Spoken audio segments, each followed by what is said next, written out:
Sejumlah buruh perusahaan di Kota Bekasi, Jawa Barat berharap kenaikan upah 2025 sebesar 6,5% bisa segera diterapkan perusahaan.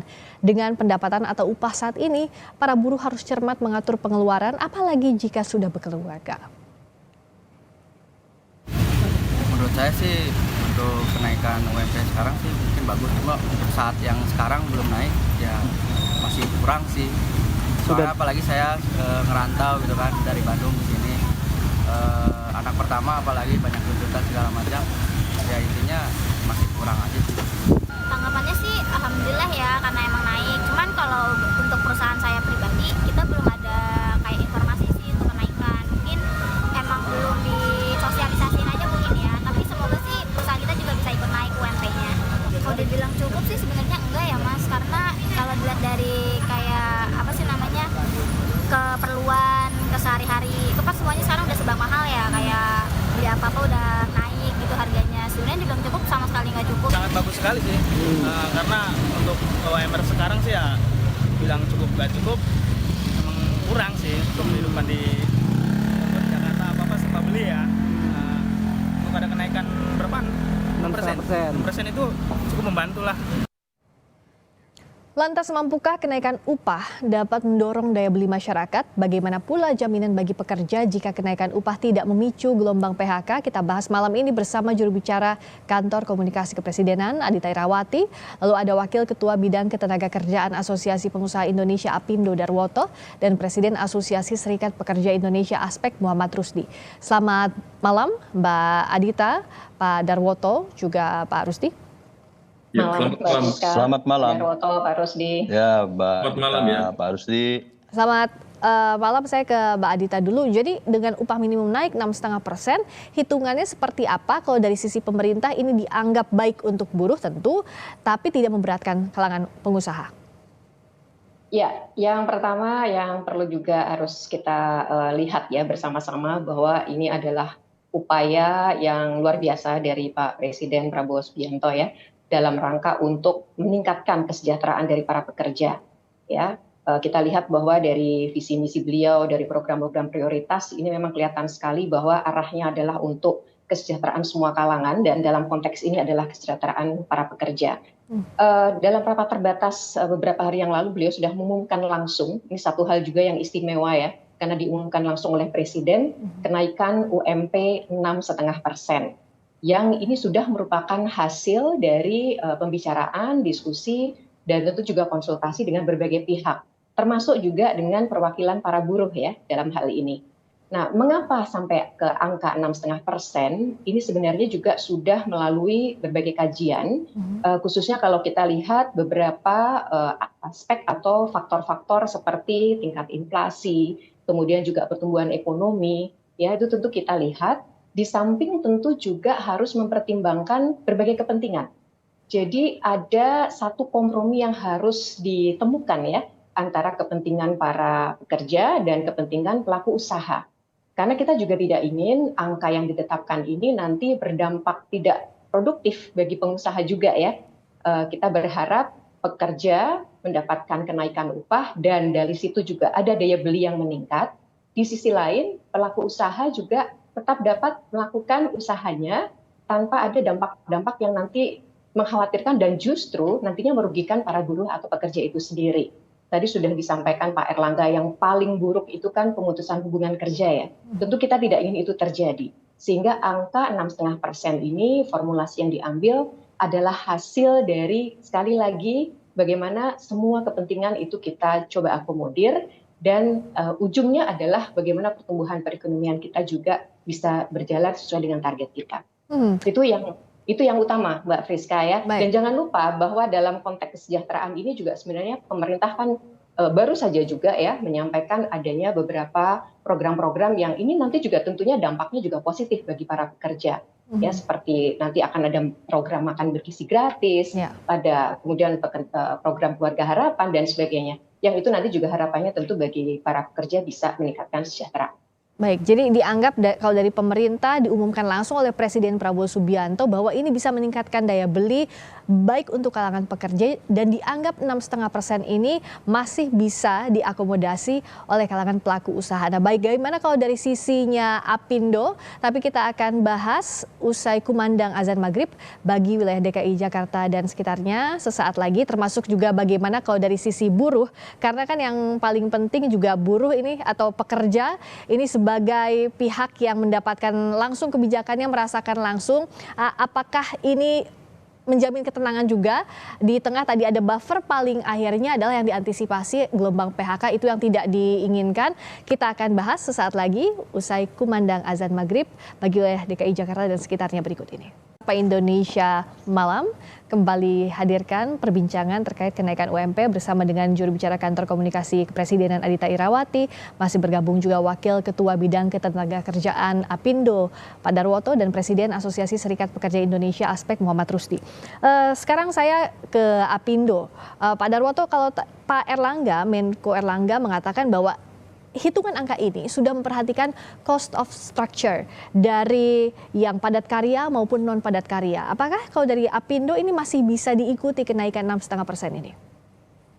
Ya, pertama Apindo mendengar pemberitaan atau disiaran langsung oleh Bapak Presiden bahwa kenaikan upah minimum tahun 2025 6,5%, kami cukup kaget.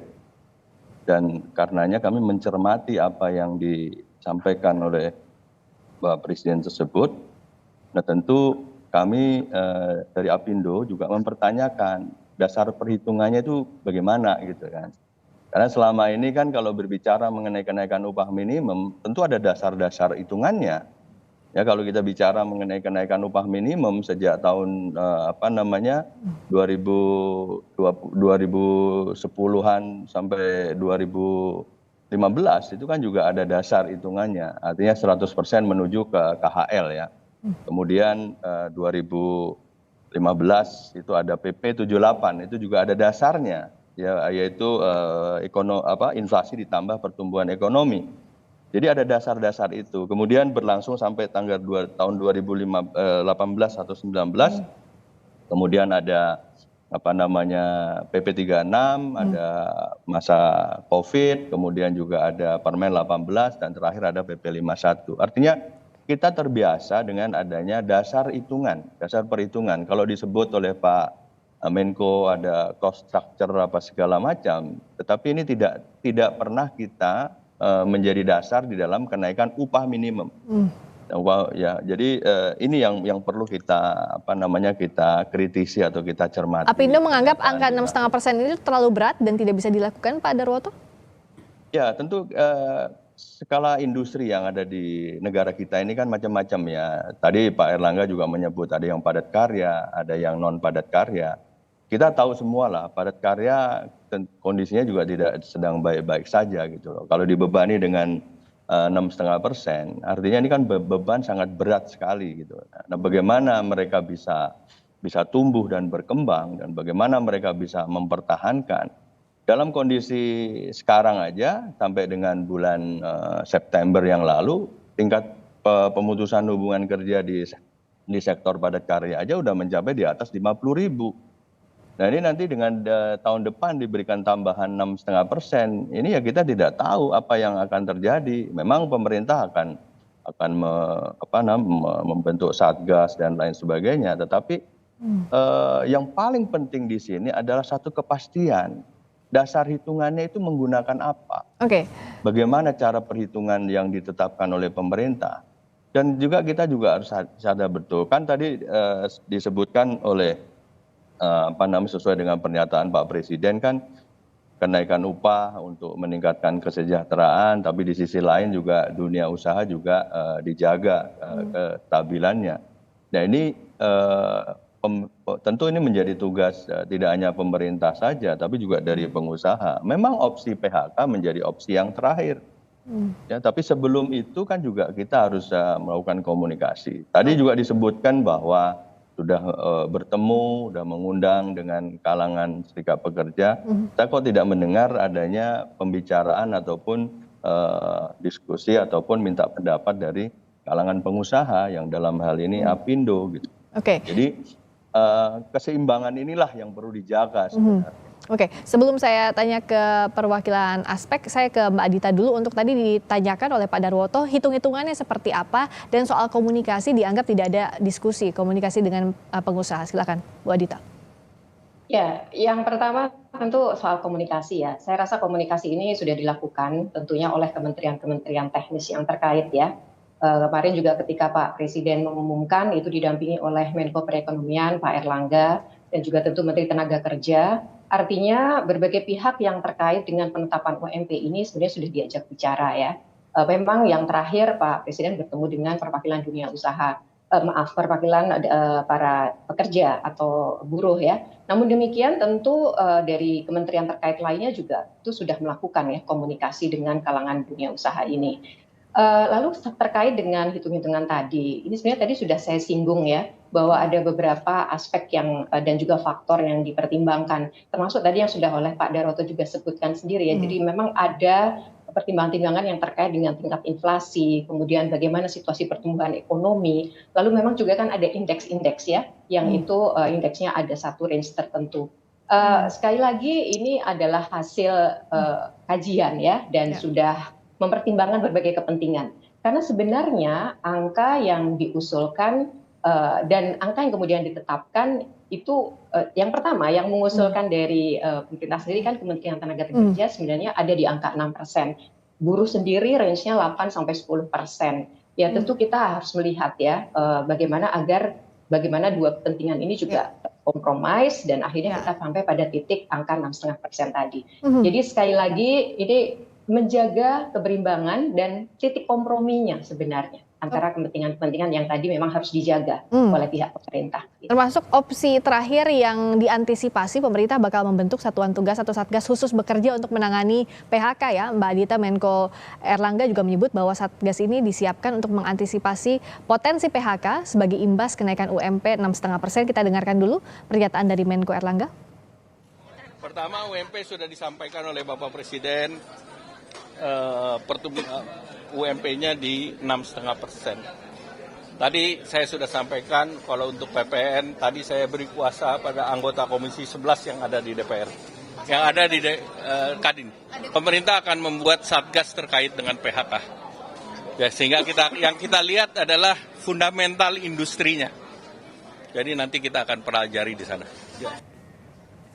Nah, Mbak Adita, untuk satgas ini sampai harus dibentuk, kenapa dipersiapkan? Apakah memang sudah dibaca bahwa potensi PHK-nya semakin besar seperti Pak Darwoto juga tadi bilang ada kemungkinan potensi PHK akan membesar dan bagaimana nanti cara kerjanya Satgas ini, Mbak Adita? Ya justru di sini kita melihat kesungguhan dari pemerintah ya untuk juga mendengarkan apa yang menjadi kepentingan khususnya dari pihak pelaku usaha yang ini tentu apa yang sudah ditetapkan ini akan memberikan dampak gitu. Jadi tentu pemerintah tidak ingin tinggal diam, oleh karenanya Satgas ini nanti tentu akan ada lintas kementerian dan lembaga yang nanti bersama-sama tentunya juga dengan pelaku usaha akan melihat sejauh mana nanti dampak dari adanya kenaikan ini.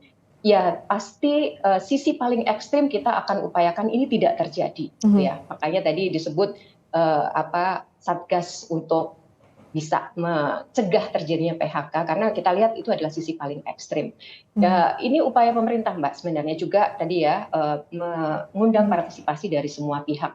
Seperti apa nanti yang akan dilakukan tentu kita akan menyerahkan ini kepada Kementerian Perekonomian sebagai tentu yang mengorkestrasi semuanya dan pastinya juga Pak Presiden sendiri akan terus juga mengawasi ya seperti apa nanti tindak lanjut dari penetapan upah minimum provinsi sebesar 6,5% ini. Baik, nah kalau dari Pak Rusdi, dari aspek apakah melihat jaminan pemerintah ini sudah sangat baik menindaklanjuti UMP naik 6,5% termasuk ada Satgas PHK untuk mengantisipasi jikalau ada gelombang PHK dan ini yang tidak diharapkan semua pihak tentunya. Ya, yang pertama kami mewakili buruh, terutama anggota kami Aspek Indonesia, mengucapkan apresiasi dulu nih kepada Pak Prabowo dan juga Pak Menaker yang telah menaikkan upah minimum ini sebesar 6,5%. Nah ini adalah satu hal penting bagi kami, Presiden turun langsung dan juga Menakernya juga mau berinisiatif untuk membangun ruang dialog ya kepada buruh dan juga pada pengusaha. Jadi dialog juga sudah terjadi di lembaga-lembaga tripartit yang dan juga termasuk dewan pengupahan yang di situ juga ada unsur pengusahanya. Nah itu yang pertama tuh. Yang kedua, sesungguhnya tadi saya sepakat bahwa angka 6,5% ini angka kompromi. Karena sejatinya kalau dari kami sendiri, kami sudah survei ya menggunakan basis KHL. Karena gini, upah ini kan kalau dilihat ada 3 prinsip nih. Yang pertama adalah upah minimum itu sebagai safety net. Pak Prabowo juga mengatakan bahwasannya upah minimum safety net sebagai jaring pengaman sosial agar dengan upah yang ditetapkan buruh tidak hidup dalam kemiskinan. Buat apa kerja kalau miskin? Nah itu pertama tuh. Dan cara ngukurnya harus nanti pakai KHL. Nah yang kedua, upah sebagai kualitas upah ini sangat berdampak pada daya beli. Ya, daya beli masyarakat ini akan hancur, selama ini hancur, 10 tahun ini hancur akibat kualitas upah dihancurkan oleh Pak Jokowi. Ya, padahal di 2013 akhir dan di 2014 awal Pak SBY sudah mengatakan sudah saatnya Indonesia meninggalkan kebijakan era upah murah. Oke, tapi artinya kebijakan ini dianggap baik. Kalau dengan adanya ancaman PHK bagaimana Pak Rusdi? Nah, saya menyampaikan logika seolah-olah kalau upah tinggi ini akan ada PHK. Problemnya 4 tahun ini kan upah naik ya 2021 naik hanya 3,27%. 2022 di DKI naik hanya 5,1%. 2023 naik hanya 5,6%. Dan kemudian 2024 naik 3,27%. Itu PHK juga banyak gitu. Bahkan di Jawa Tengah yang banyak sektor padat karyanya upah sudah ditetapkan hanya 2 juta, upah minimumnya hanya 2 juta dan 2,5 juta, tetap ada PHK. Apakah upah mau diturunkan lagi jadi 1 juta? Ini nggak benar. Nah ini logika yang salah kalau misalkan seolah-olah upah yang layak itu kemudian dianggap mungkin ada PHK. Saya mau sampaikan di 5 tahun Pak SBY 2009 hingga 2014 kenaikan upah itu sebesar sekitar 82% dalam 5 tahun. Per tahun itu naik rata-rata 17%. Dan di era itu daya beli meningkat. Nah, apa yang kemudian oleh Gus Dur ya, Gus Dur tahun 99 ketika krisis ekonomi yang luar biasa, bahkan lebih parah dari sekarang, Gus Dur tahun 2000 itu ya menaikkan upah minimum sebesar 49%. Di tahun 2001 naik 23%, di tahun 2002 naik 37%. Efeknya apa? Alhamdulillah krisis ekonomi kemudian membaik gitu kan. PHK yang baca PHK kemudian industri tumbuh. Karena gini sederhana, tadi saya sampaikan bahwasannya upah minimum ini adalah sebagai pendongkrak daya beli.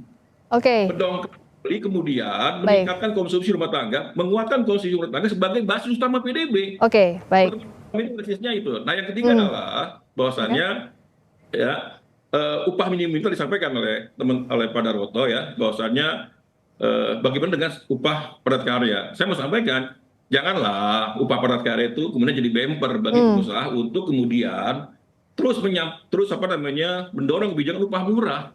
Banyak perusahaan-perusahaan anggota Apindo maupun yang tidak jadi anggota Apindo yang sebenarnya sanggup untuk membayar upah lebih dari sekarang gitu kan. Jangan kemudian diturun ke bawah karena upah ini adalah instrumen untuk redistribusi profit. Nah, baik. Fair gitu kan. Kalau misalkan perusahaan-perusahaan bagus, upahnya kemudian disamakan dengan yang padat karya, nah fair gitu kan. Nah saya pikir sudah saatnya logikanya belajarlah ya teman-teman dari era di Gus Dur dan juga era SBY, justru dengan upah yang layak ini akan mendorong kualitas upah, daya beli dan insya Allah produk industri baik elektronik, otomotif, farmasi, kesehatan termasuk UKM ini akan bangkit. Jadi diharapkan ini bisa meningkatkan daya beli begitu ya Pak Rusdi ya. Ya, tingkatkan kualitas upah formal, insya Allah informal ini akan selamat. Baik Pak. Upah layak, insya Allah ya tadi ya. Maaf ya, misalkan pagi hari para buruh, kalau upahnya layak, buruh itu pagi bisa makan nasi uduk. Ya, baik ditangkap sampai situ Pak Rusdi. Nah, kalau dari Pak Darwoto singkat saja, apa jalan yang diharapkan dengan kebijakan ini? Ya sebenarnya kami ini trauma dengan penetapan upah minimum dengan adanya keputusan MK ini, karena kita mempunyai sejarah yang kurang baik ya terhadap penetapan upah minimum ini. Terlebih di era 2012 hingga 2015 itu kan ada politisasi oleh kepala daerah gitu. Sehingga terjadi disparitas. Kalau tadi Bung Rusdi menyampaikan di Jawa Tengah upahnya segitu. Tapi juga ada beberapa daerah yang beda kabupaten aja, beda kabupaten, beda jalan. itu upahnya 4,6 juta atau 47 juta, tapi yang di sebelahnya kotanya itu hanya sekitar 2,7. Ya. Ini kenapa? Karena ini kan harus diselesaikan gitu loh. Baik. Nah, tadi kalau yang dibilang Bung Rusdi bahwa yang padat karya dijadikan, tidak, kami tidak menjadikan padat karya, tapi realnya Bung Rusdi, padat karya memang sedang terpuruk, bukan berarti kita menjadikan itu sebagai bumper, tidak. Karena kita tahu bahwa upah itu ada dua, upah minimum dan upah itu sendiri. Kalau upah minimum tadi kan udah jelasin bahwa safety net gitu kan. Ya. Tapi upah yang sesungguhnya adalah upah yang terjadi di tingkat perusahaan. Karena pada dasarnya kan di tingkat perusahaan, kalau perusahaan yang bagus pasti upahnya di atas lebih di atas lagi dari upah minimum. Kalau dibandingkan tadi eranya Gus Dur, eranya itu kan di sana ada faktor-faktor eksternal ya yang sangat luar biasa. Termasuk nilai tukar pada saat itu juga kayak sehingga nilai ekspor juga akan dinikmati betul, sehingga ya memang itu merupakan satu titik equilibrium baru ya pada saat itu. Tapi kalau kita lihat fakta sekarang, ya jangan juga kita ketika kita berbicara upah padat karya di sektor-sektor padat karya ini terus dijadikannya tidak. Kami tidak seperti itu. Kami tetap bagaimanapun juga buruh juga harus sejahtera, pengusaha juga bisa lanjut menjalankan usahanya. Jadi inilah menjadi tugas kita bersama. Kalau tadi betul memang di tingkat di level tripartit nasional di Kementerian Ketenagakerjaan kita ada dialog gitu loh. Tetapi kan kalau tadi kan saya menyoroti ketika Pak Presiden menetapkan itu, nah kok nggak satu pun pengusaha diundang. Oke, mungkin tadi sudah disampaikan diajak komunikasi juga ya oleh Mbak Anita. Oke, sudah habis sedikit saja Pak Darwoto.